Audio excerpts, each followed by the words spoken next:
Voici un musée culturel de Toulouse où il y a une variété d'art. On a décidé d'examiner et comparer des types d'art notables. Ici, on peut voir le modèle du premier avion de cette ville. Le thème d'aviation est pertinent et joue un rôle primordial dans la culture française. Par rapport à la photographie de Jean Dieuze concernant l'aviation, ce musée montre une imitation de la création.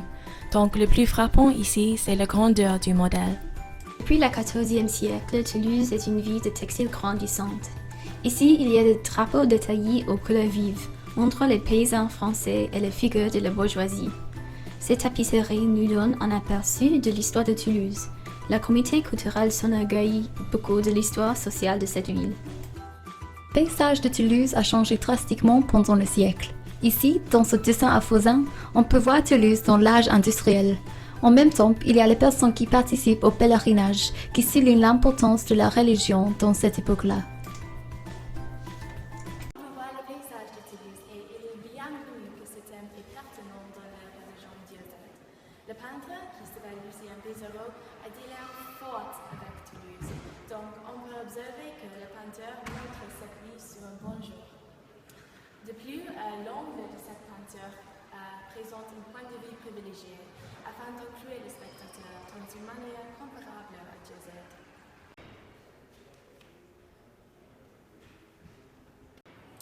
Ici, on peut voir une peinture de huile de paysage toulousien par André-Joseph Arpigné. La peinture illustre le soleil intense et la chaleur archétype de Toulouse. À l'arrière-plan, il y a les fermes et les bâtiments avec un toit de chaume.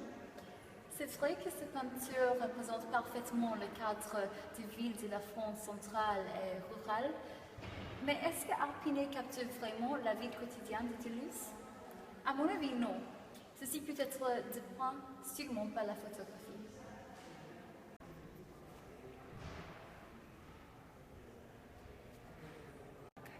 Voici un exemple d'une sculpture par Joseph Chinard. Cet ouvrage depuis une des figures féminines du XIXe siècle, Juliette Récamier. Elle était une beauté célébrée et une hôtesse de charme et d'esprit qui a attiré plusieurs de grandes figures politiques et littéraires de Paris pendant le XIXe siècle. Ce sculpteur est un de plusieurs exemples des ouvrages et des artistes qui ne viennent pas de Toulouse. Cela nous montre qu'il y a le besoin de plus d'expositions et d'ouvrages toulousains ici pour qu'on puisse montrer la grande capacité et variété des artistes toulousains. Nous croisons que notre exposition de Jean Dieuze peut catalyser un afflux de nouvelles générations d'artistes ici à Toulouse.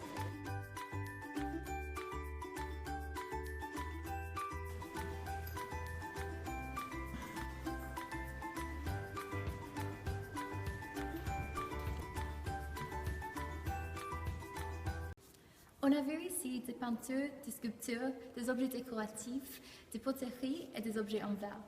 Tout ce que la musée culturelle de Toulouse manque est la photographie. Nous vous encourageons à capturer vos aspects préférés de Toulouse et montrer votre talent pour gagner une place dans notre exposition ici.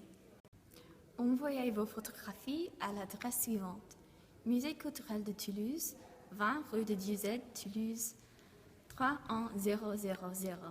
Et si vous voulez faire un don à notre fondation, s'il vous plaît, allez à le site officiel du Comité culturel du Conseil toulousien.